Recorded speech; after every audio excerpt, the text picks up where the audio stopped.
Hello, welcome to Lalitha's lovely kitchen.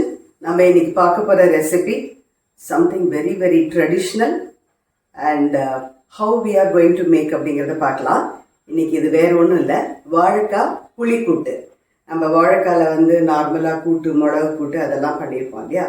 இது வந்து புளிக்கூட்டு, something different. So I thought I will just share with you how to make it. இதுக்கு வேணுங்கிற சாமான் நான் ஆல்ரெடி இங்கே வச்சுருக்கேன்.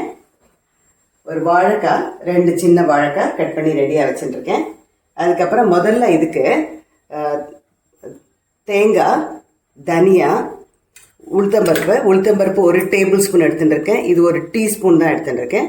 2 வரமிளகா, அதுக்கப்புறம் கொஞ்சோண்டு பெருங்காயம். இவ்வளவு இதுக்கு முதல்ல நம்ம வறுத்துக்கணும். அதுக்கப்புறம் இதுக்கு வெந்ததுக்கு அப்புறமா சேர்க்க வேண்டியது தட்டைப்பயிறு. இதை வந்து நான் முன்னாடியே ஊற வச்சு குக்கரில் வச்சு வெந்து எடுத்துட்டு இருக்கேன். இதுக்கு சேர்க்க போகிற பருப்பு, இதையும் வெந்து வச்சுட்டுருக்கேன். புளிக்கூட்டு, ஒரு சின்னதாக ஒரு குட்டி நெல்லிக்காய் சைஸில் புளியை வந்து நனைச்சி அந்த ஜூஸும் எடுத்து வச்சுட்டுருக்கேன். முதல்ல நம்ம வாழைக்காயை இதில் இந்த கல்ச்சட்டியில் ஆல்ரெடி தண்ணி விட்டு ரெடியாக வச்சுருக்கேன். இப்போ வாழைக்காயை அதில் போடலாம், அது வேகட்டும். அதுக்குள்ளே வறுத்துக்க வேண்டியதெல்லாம் என்னங்கிறத பார்க்கலாம். இப்போ எலும்பு சட்டியில் ஒரு 2 ஸ்பூன், ஒரு ஸ்பூனுக்கு தேங்காய் எண்ணெய் விட்டு வச்சுருக்கேன். இப்போ நம்ம உளுத்தம்பருப்பு முதல்ல சேர்க்கலாம். இந்த உளுத்தம்பருப்பு வறுபட ஆரம்பிச்சுடுத்து. ஸோ தனியாவை அதோட சேர்க்கலாம். இந்த எலும்பு சட்டி கொஞ்சம் மெல்லிசு, அதனால சீக்கிரம் வந்துடும். இதில் 2 பட்டை மிளகா அதையும் போடலாம். இதுக்கு சேர்க்க வேண்டிய பெருங்காயம் அதையும் சேர்த்தாச்சு. கொஞ்சம் லைட்டாக ஒரு இந்த மாதிரி ஒரு கலர் வரும்போது நாம் இந்த தேங்காயும் அது கூட சேர்த்துட்டா எல்லாம் ஒன்று போல் வறுபட்டுரும். தேங்காய் 1 கப் எடுத்துட்டுருக்கேன். இது ஜாஸ்தி கம்மி, நீங்கள் எவ்வளோ வாழைக்காய் போடுறீங்களோ அதை பார்த்து நீங்கள் போட்டுக்கலாம். ஸோ இது வந்து கொஞ்சம் நல்லா வறுபடுத்தும். அப்போ தான் நம்மளுக்கு கூட்டு வந்து நல்ல டேஸ்டியாக, நல்ல ஸ்மெல்லோட ஜோராக இருக்கும்.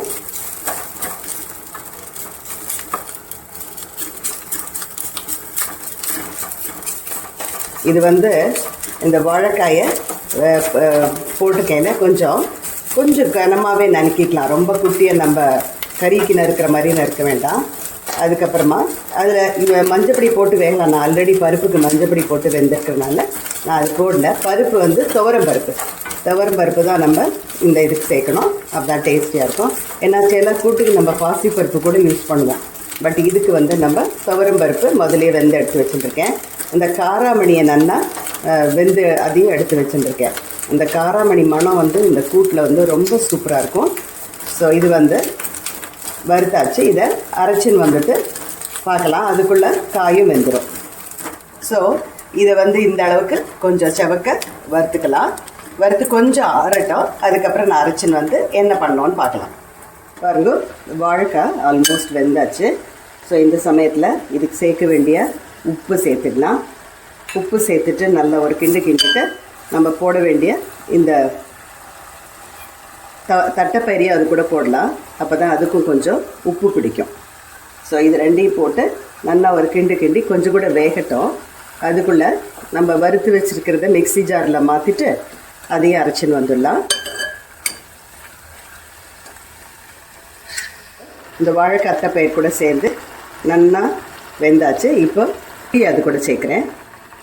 புளி விட்டு ஒரு 2 நிமிஷம் கொதிக்கும். நம்ம அரைச்சின்னு வந்ததை காமிக்கிறேன் பாருங்கள் எந்த மாதிரி அரைக்கணும்னு.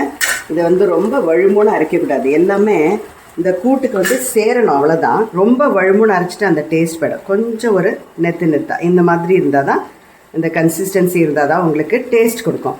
ஏன்னா இதில் வந்து உளுத்தம்பருப்பு, அதுக்கப்புறமா தனியா, அப்புறம் தேங்காய் எல்லாம் போட்டிருக்கோம் இல்லையா. இது வந்து கொஞ்சம் இந்த மாதிரி நீங்கள் அரைச்சி விட்டு நீங்கள் பண்ணி பாருங்க, அதோட டேஸ்ட்டே தனியாக இருக்கும்.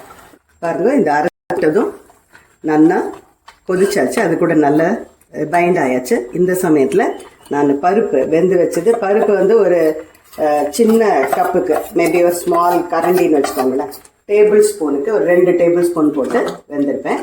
இப்போ இது வந்து போட்டு இது கொதிக்கட்டும். அதுக்குள்ளே நம்ம இதுக்கு என்ன தாளித்து கொட்டணும் அப்படிங்கிறத பார்த்துடலாம். இப்போ இதில் கொஞ்சம் தண்ணி அலம்பி விட்டுருக்கேன். ஏன்னா நீங்களும் பார்த்துக்கோங்க கன்சிஸ்டன்சி எப்படி வேணுமோ அந்த மாதிரி கூட்டுங்கிறதுனால. இது நம்ம உளுத்தம்பருப்பெல்லாம் போட்டுக்கனால இருக்க இறுகி போயிடும். கொஞ்சம் அப்படியே அது வந்து கொஞ்சமாக கெட்டி ஆகிடும். அதனால கொஞ்சம் கன்சிஸ்டன்சியை பார்த்துட்டு நீங்கள் தண்ணி வேணாம் ஆட் பண்ணோன்னா பண்ணிக்கலாம். நான் புளி பார்த்தேன்னா ரொம்ப கொஞ்சமாக தான் போட்டுக்கேன். இது ரொம்ப புளிச்சிடக்கூடாது, ஒரு சின்ன புளி வரணும், அவ்வளோதான். இதோட டேஸ்ட் அப்படி தான் வரும். இப்போ நான் வந்து தேங்காய் எண்ணெய் தான் சூப்பராக இருக்கும். உங்களுக்கு தேங்காய் எண்ணெய் ஸ்மெல் பிடிக்காதுன்னா நார்மலும் போட்டுக்கலாம். இதுக்கு வேணுங்கிற கடுகு போட்டுட்டேன். இப்போ தாளித்து கொட்டும்போது ஒரு துளியூண்டு தேங்காயை போட்டு அதோட கடுகு வெடிச்சாச்சு. இந்த வாழைக்காய் இது இப்போ என்ன தேங்காய் போட்டதும் நல்லா செவந்துருக்கு. இந்த சமயத்தில் கருவேப்பிலையை போடலாம். இது எல்லா பக்கமும் தெரிச்சிருக்கு, கொஞ்சம் ஏதோ தண்ணி இருந்துருக்கு போல இருக்கு, கொஞ்சம் தெரிச்சிருக்கு. இதை வந்து இப்போ இந்த பாத்திரத்துக்கு கூட்டோட இதை ஷிஃப்ட் பண்ணிடலாம். தாளிச்சு கொட்டினதும் பாருங்க, இந்த கூட்டு ரெடி ஆகிடுது. வாழைக்காய் புளி கூட்டு தாளிச்சும் கொட்டியாச்சு. கொஞ்சோண்டு கடுகு, கொஞ்சம் தேங்காய், அதுக்கப்புறமா கருவேப்பிலை போட்டு நல்லா பொரிச்சு கொட்டியிருக்கேன். It be very very very very tasty. So இதை ஆஃப் பண்ணுறேன். இது ரெடி ஆயிடுச்சு. ஸோ இந்த மாதிரி ஒரு வாழைக்காய் புளி கூட்டு பண்ணிட்டு பருச்சாத்துக்கு இந்த வாழைக்காய் புளி கூட்டு தொட்டுன்னு சாப்பிட்டா எக்ஸலண்ட்டாக இருக்கும். இல்லைன்னா ரசம், நார்மல் ரசம். I hope you like this recipe. Please try it and enjoy it. Let me meet you in the next lovely video. Bye-bye.